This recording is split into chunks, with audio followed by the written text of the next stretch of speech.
Ekskursi Arsitektur UI adalah program tahunan dari bidang Piptek Ikatan Mahasiswa Arsitektur Universitas Indonesia.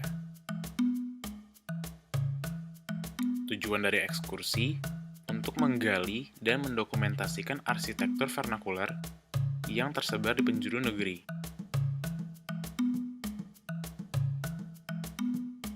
Hasil dari perjalanan ini ditampilkan berupa pameran, film, dan buku.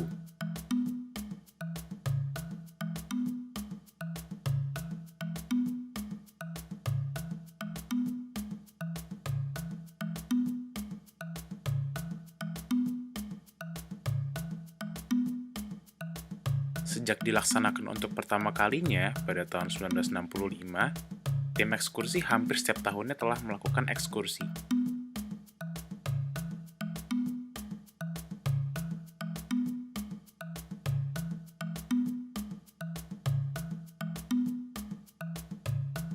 Ekskursi Arsitektur UI di tahun 2018 kembali hadir dengan destinasi Pulau Seram yang terletak di Provinsi Maluku Tengah.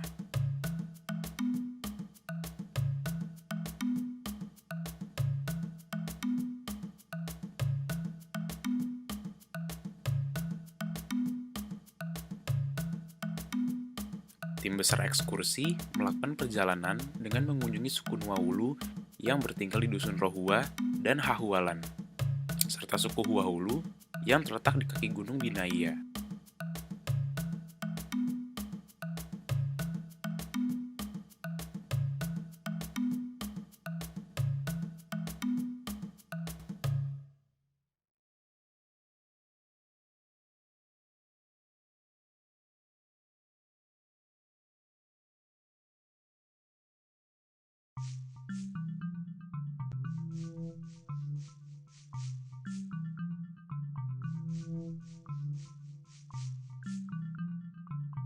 Pulau Seram terletak di Provinsi Maluku Tengah yang merupakan salah satu bagian dari gugusan kepulauan di Maluku, tepat di utara Pulau Ambon. Pulau Seram dapat diakses dari kota Ambon, dari Pelabuhan Tulehu dengan kapal cepat, menuju Pelabuhan Amahai di bibir pantai selatan Pulau Seram bagian tengah.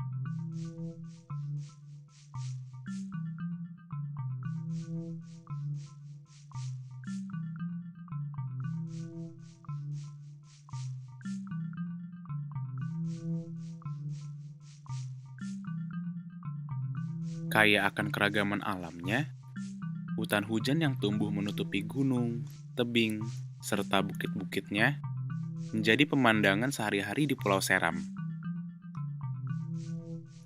Dikelilingi Laut Banda dengan pantai berpasir sebagai pembatasnya, menjadikan tapak Seram memiliki kualitas rimba dan samudera.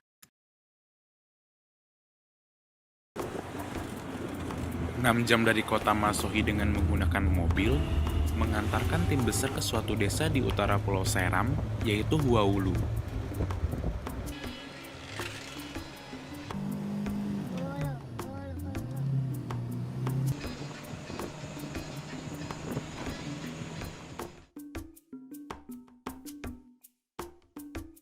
Menanjak dari awal perjalanan, membuat negeri Huahulu berada di dataran tinggi Jenggala Gunung Binaya.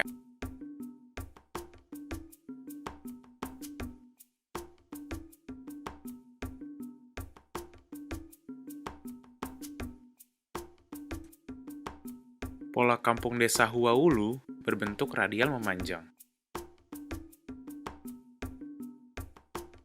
Huahulu hanya memiliki satu akses sekaligus jalan utama yang terletak pada bagian tengah desa dengan posisi rumah yang saling berhadapan.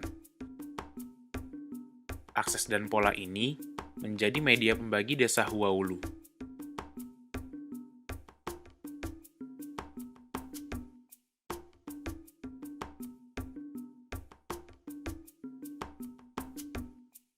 Di tengah desa, terdapat satu rumah adat yang berfungsi untuk keperluan masyarakat Huahulu dan juga kepentingan adat.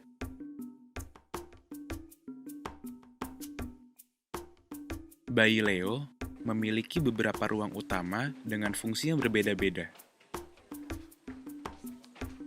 terdapat ruang tengah yang berfungsi sebagai tempat berkumpul yang memiliki undakan di tepian guna menjadi tempat duduk sehari-hari.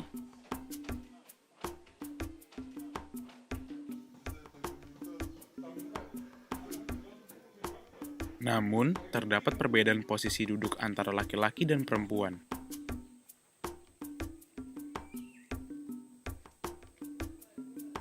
Kedudukan pria dan wanita dalam sebuah baileo tampak pada kesehariannya dalam bercengkrama dan berumah tangga.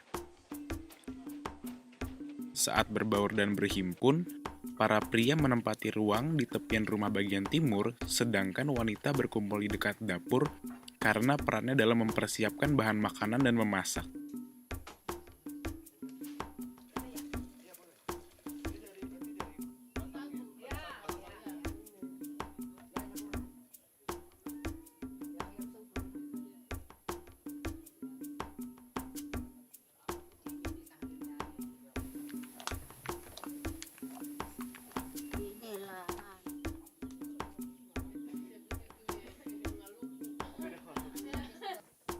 Menurut masyarakat Huaulu, baileo ibarat tubuh bayi manusia.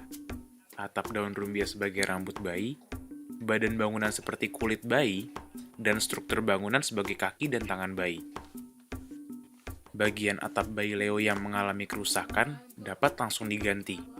Namun, jika kaki dan tangan mengalami kerusakan, maka harus dilakukan renovasi atau bahkan membangun baileo baru.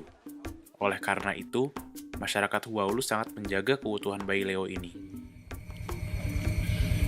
Jadi baileo kan fungsinya banyak, bisa buat pertemuan, untuk hal-hal pemerintahan bisa, untuk hal-hal adat bisa, bahkan sampai ke ritual-ritual adat yang lain juga bisa di baileo ini. Makanya harus ada yang nempati. Menjaga Bapak ya? Iya, harus dijaga. Kalau nggak dijaga ntar kalau orang bakar bagaimana? Iya. Iya.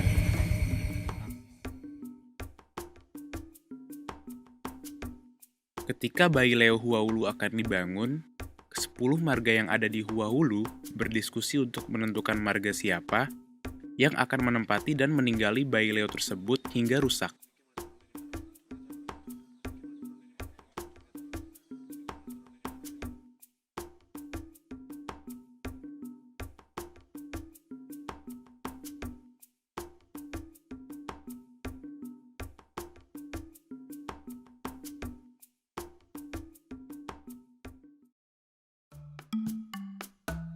Sepa, sebuah negeri yang terletak di selatan Pulau Seram bagian tengah, memiliki rimba sebagai beranda di sisi utara dan Laut Banda di muka selatan. Negeri Sepa dipimpin oleh raja atau setara kepala desa, dan di dalamnya terdapat 4 komunitas yaitu Lalato, Nuahatan, Marihuno, dan Nusa Taun. Suku Nuaulu yang menjadi bagian dari Sepa termasuk dalam Nuahatan. Nuahatan itu sendiri bermukim di beberapa dusun, diantaranya adalah Dusun Hahualan dan Dusun Rohua.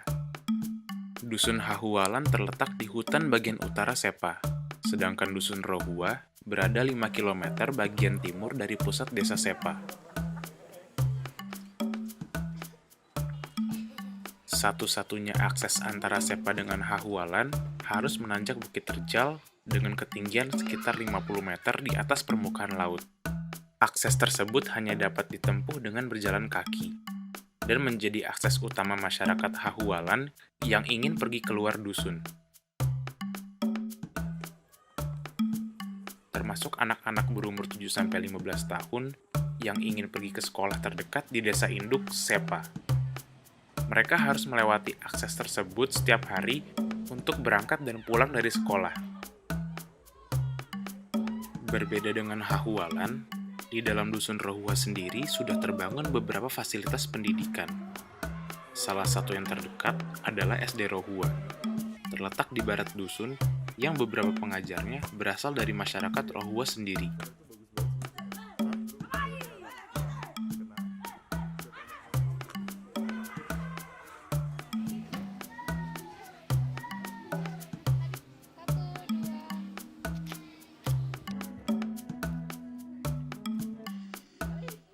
Setelah sekolah berakhir, mereka pulang dan akan bersama-sama bermain di antara rumah-rumah adat ataupun lapangan terdekat.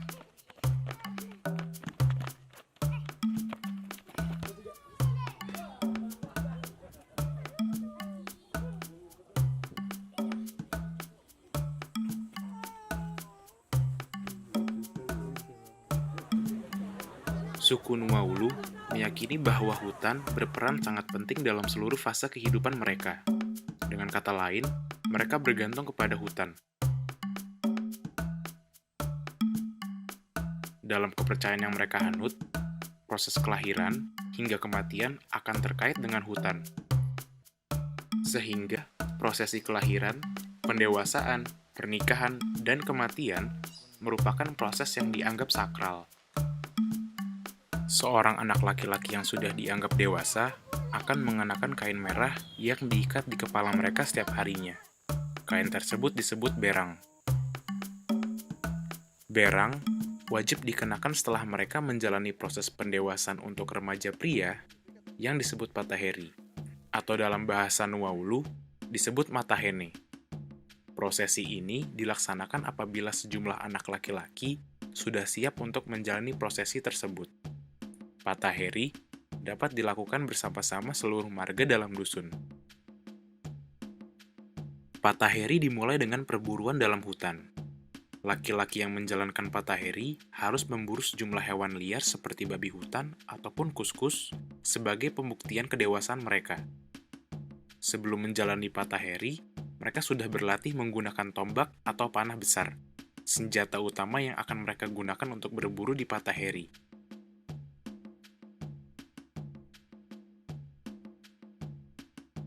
Pembuktian tadi akan berujung perayaan seluruh warga. Setiap malamnya selama seminggu perayaan tersebut akan dilaksanakan maku-maku dan menari cakalele. Sebelum akhirnya laki-laki yang melaksanakan pataheri akan diarak. Beramai-ramai berjalan sepanjang jalanan dusun sambil mengenakan cidako, salawaku, dan kain kebanggaan laki-laki Naulu, berang.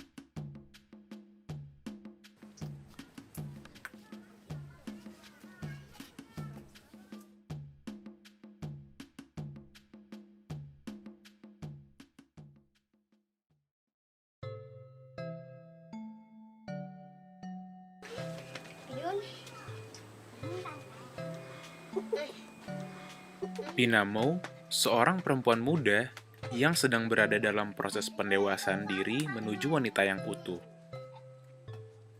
Seorang Pinamo adalah remaja perempuan telah mengalami haid pertamanya. Perayaan Pinamo dilaksanakan ketika perempuan tersebut telah usai haid pertamanya dan keluarganya menyanggupi untuk merayakannya.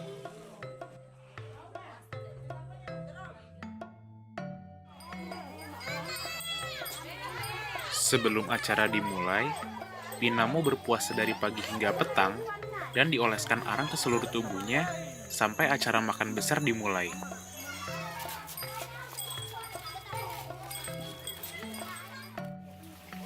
Pinamo akan dibersihkan oleh istri ketua adat, ibu kandungnya, dan dibantu para wanita dewasa.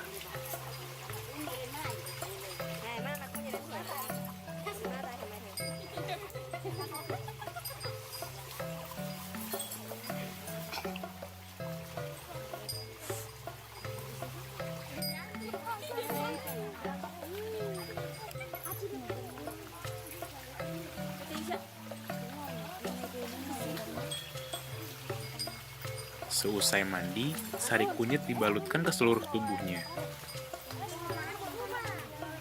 Selama proses ini berlangsung, seluruh laki-laki sudah berada di dalam rumah adat.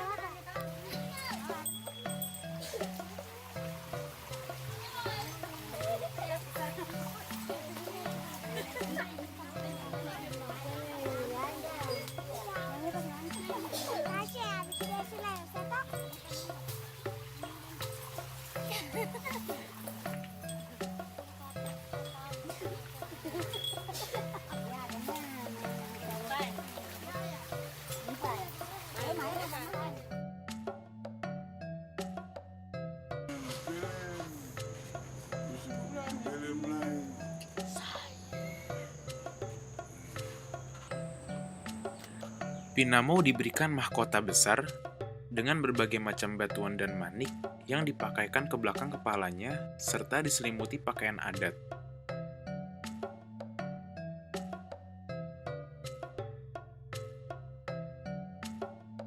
Pinamo dihantarkan oleh para kerabat perempuan menuju rumah adat dengan membawa nyiru.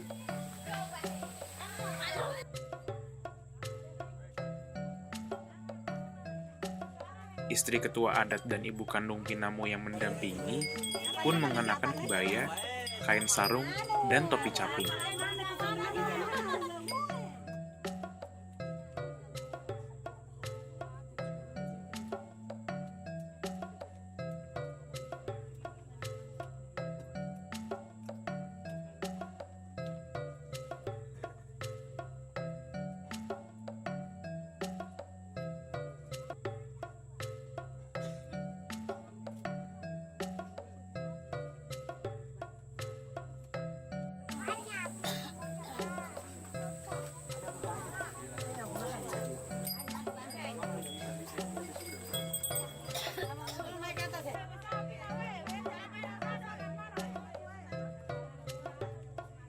Setelah melalui Pinamo, perempuan yang haid dianggap sebagai perempuan yang tidak suci, sehingga mengharuskan mereka untuk diasingkan dalam satu rumah kecil yang disebut posune hingga masa sucinya tiba. Dalam menjalani kehidupan di dalam posune, perempuan yang menghuni akan menjalani seluruh aktivitas di dalam, mulai dari memasak hingga beristirahat. Pihak keluarga yang wanita dapat membantu dengan membawa bahan makanan dan air dari luar ke dalam posune agar dapat memasak. Pengasingan di posune juga berlaku bagi wanita yang akan melahirkan. Di Hahualan hanya memiliki satu marga, di mana posune terletak di setiap batas ujung Hahualan. Hal ini berkaitan dengan tujuan posune sebagai tempat pengasingan hingga perempuan tersebut melahirkan dan masa sucinya telah tiba. Sedangkan di Rohua, proses melahirkan dilanjutkan dengan mengundang warga dusun untuk tradisi makan bersama yang dilaksanakan di Numa Nuhune. Nah, posune anak-anak keluar dari posune dan dia pun mama itu naik di situ. Sebelum ke sini, Balon di sini. Oh. Nah di situ dulu bikin dong pun kerja dong maksud itu toh sampai habis baru naik di sini. Oh. Berarti posune di sini. Itu matoke saja matoke. Oh, itu Oke membatasi saja. saya. Oh. Tapi lain sisa itu sayang. Langsung ke Langsung ke tapi di matoke sayang. Keluar dari posuno, naik di situ dulu. Di situ namanya posune juga, Bapak? Bukan itu Numanuhune. Manuhune. Numanuhune. Lebih besar ya, Bapak? Nah itu. Nah, lalu sampai di situ dong bikin makanan pada semua negeri makan. Oh, semua matoke makan di situ. Matoke para mau keluar warga ini semua mau Perisa, Sonawe, Somori, Lepari semua datang ke makan. Makan sampai dong pun maksud itu habis baru turun dari situ naik di sini. Numa Nuhune merupakan rumah yang memiliki perbedaan, yaitu pada dinding yang dibuat dari pelepah sagu, bukan dari gaba-gaba. Pada rumah ini terdapat kokune, sebuah batang kayu yang terletak di pintu rumah. Ketika acara berlangsung, sang ibu yang telah melahirkan akan menggendong anaknya di atas kokune tersebut.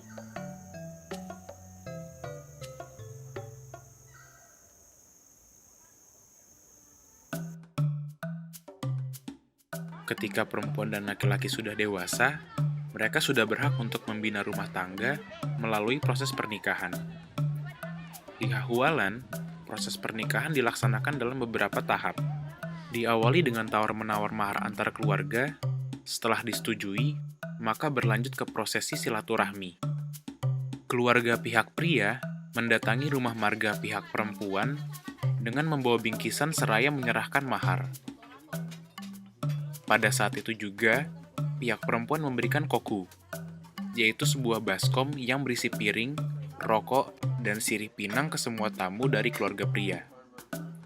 Kemudian, bingkisan dari keluarga pria dibagikan kepada keluarga wanita.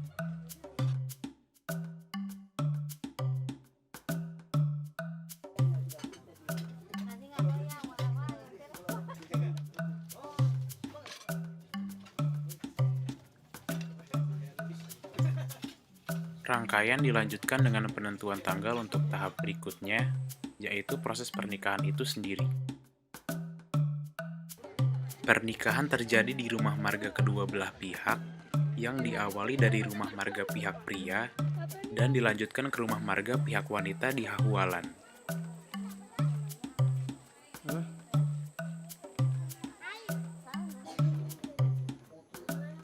Keluarga pria yang datang disambut oleh para tetua adat dan laki-laki dari keluarga mempelai wanita yang sudah menunggu di Numa Onate.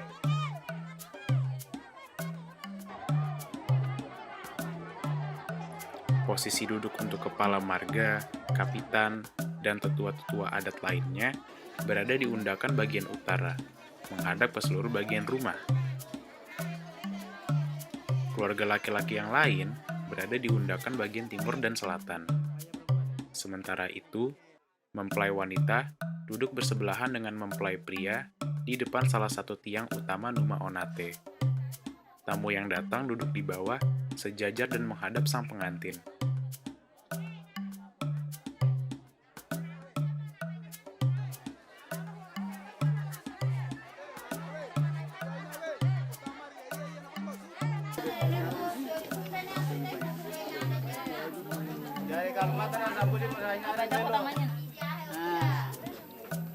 Akhirnya main yo amari mau itu yo udah manahan tan udah karena budai anak mana busi anak mana sih udah dia.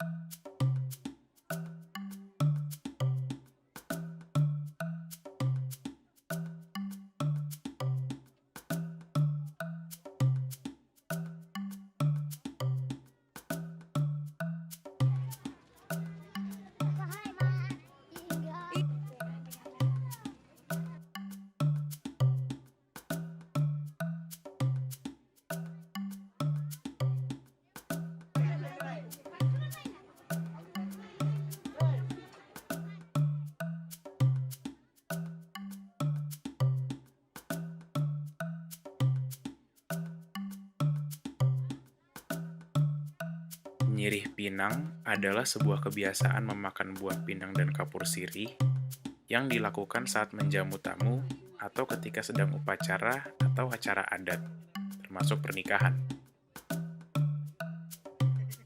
Biji buah pinang dimakan terlebih dahulu untuk mengambil rasa dan kemudian mengunyah daun sirih yang telah diberi sedikit kapur.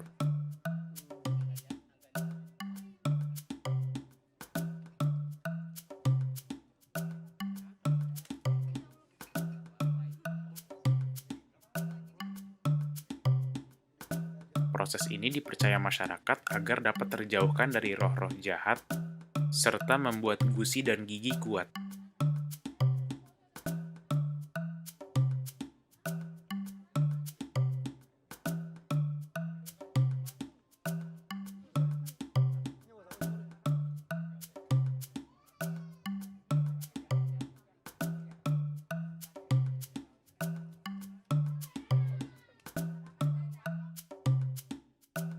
Berkebun dan berburu adalah pilihan mata pencaharian bagi suku Nuaulu.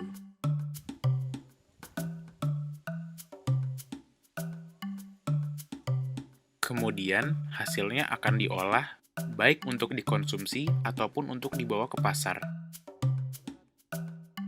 Hasil buruan yang besar tidak dapat ditemukan di tempat yang telah dijamah manusia.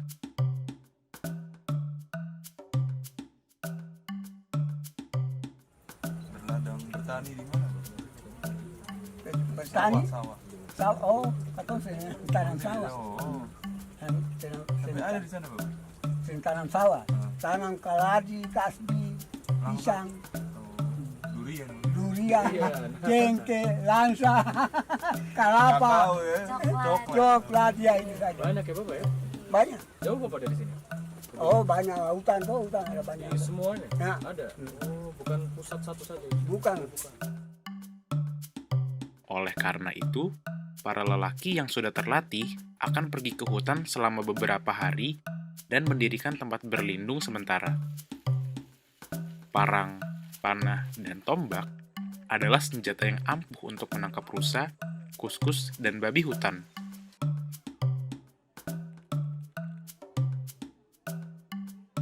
Sekembali dari hutan, hasil perkebunan atau buruan kemudian akan diolah di depan rumah ataupun dapur. Beberapa bagian hasil buruan, seperti rahang babi, bagaikan sebuah piala yang akan disimpan.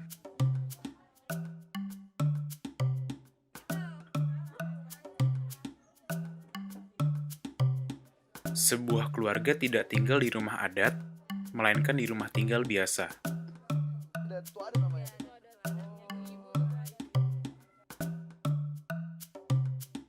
Rumah tinggal biasanya terbagi menjadi dapur dan tempat melakukan aktivitas keluarga.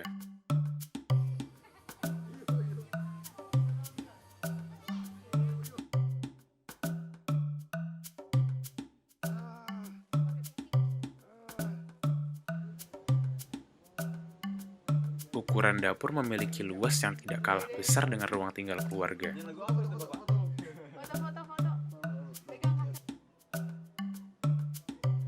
Di dalam dapur terdapat dua bagian, kiri atau kanan, yaitu tempat memasak serta meletakkan peralatan memasak, dan berupa lantai panggung yang merupakan tempat keluarga untuk makan bersama, serta untuk para wanita beristirahat maupun mengolah bahan makan dan komoditas.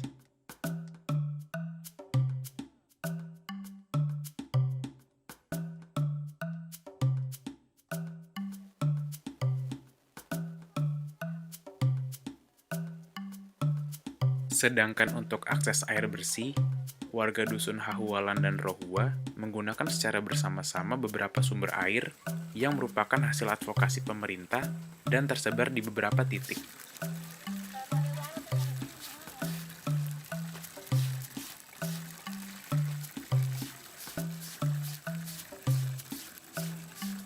Pada umumnya, air bersih tersebut digunakan untuk membersihkan diri, mencuci pakaian, dan juga untuk mencuci hasil komoditas perkebunan dan juga buruan.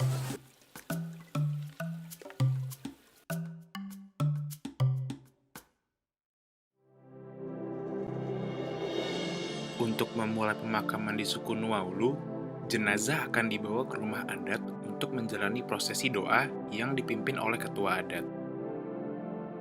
Sebagai perbekalan untuk di alam selanjutnya, dibawakanlah pakaian, parang, dan salawat yang akan dibalut bersama jenazah menggunakan tikar bambu.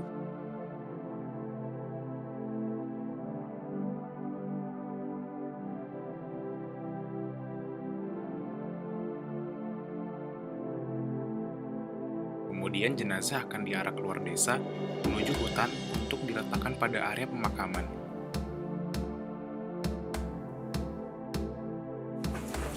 Katong pun mayat toh mati, hari kematian lah orang mati, katong taruhkan di atas lah begitu, dia tinggi begini lah, sen kubur, kubur, tidak dikubur, iya tidak dikubur, di atas. Di mana itu Bapak? Macam legu-legu, macam legu-legu begitu, katong taruh dia begitu saja. Ditaruh di hutan ya Bapak? Di hutan. Di hutan, jauh? Jauh, Atau boleh lihat ke sana Bapak? terbisa. Yang bisa ya? Bisa. Suku Nuaulu dalam memberikan penghormatan terakhir kepada jenazah tidaklah dengan cara menguburkan jenazah dalam tanah, tetapi dengan cara diletakkan di antara ibu dan bapak suku Nuaulu, yaitu tanah dan langit. Jasad akan diletakkan di atas para-para yang sudah dibagi per marga. Katong semua mati, seumpama satu orang mati bawa di situ. Mati bawa di situ. Ada satu tempat ya Bapak? Itu satu tempat. Tidak banyak? Naulu, Nagri Rohua Basar ini, tapi mati bawah situ. Mati. Saja ya. Semua orang mau hulu mati bawa ke sana. Nah, kalau umpama katong di nuannya ada satu begitu lagi. Tambah. Oh, jadi roh punya di sana. Nah. Nuannya juga punya. Nuannya punya di sana lagi. Oh. Rohua di sini punya di situ lagi. Oh. Punara hawalan datang semua ada satu lagi. Oh.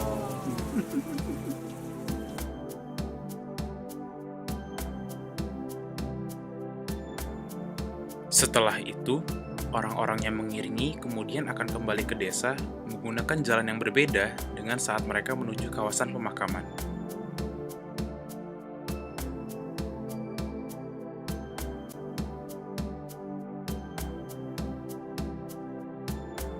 Kehidupan masyarakat Seram bergantung banyak kepada rimba yang sekaligus menjadi tapak dan latar utama keseharian mereka.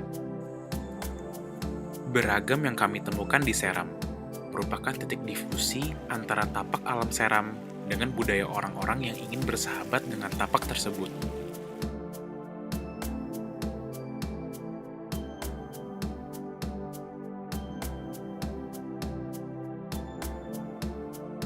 Sebuah kombinasi antara kepercayaan bahwa kehidupan bermula dari hutan dan mati kembali ke hutan, dengan pemanfaatan material dari hutan yang menaungi kehidupan dan keseharian manusianya.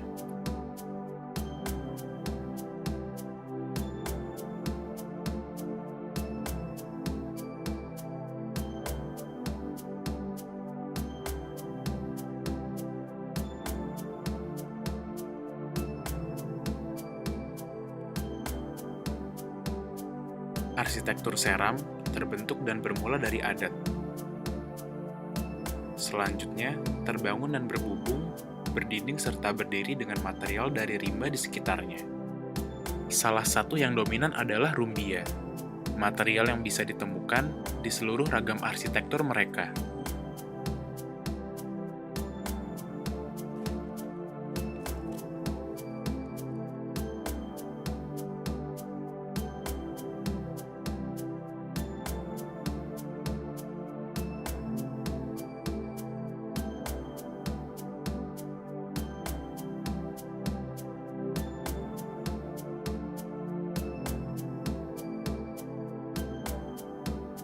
Inilah bagaimana arsitektur berperan dalam mempersatukan manusia dengan alam, membuat naungan di tapak hutan, menjadikan rimba tempat mereka hidup berbubung rumbia.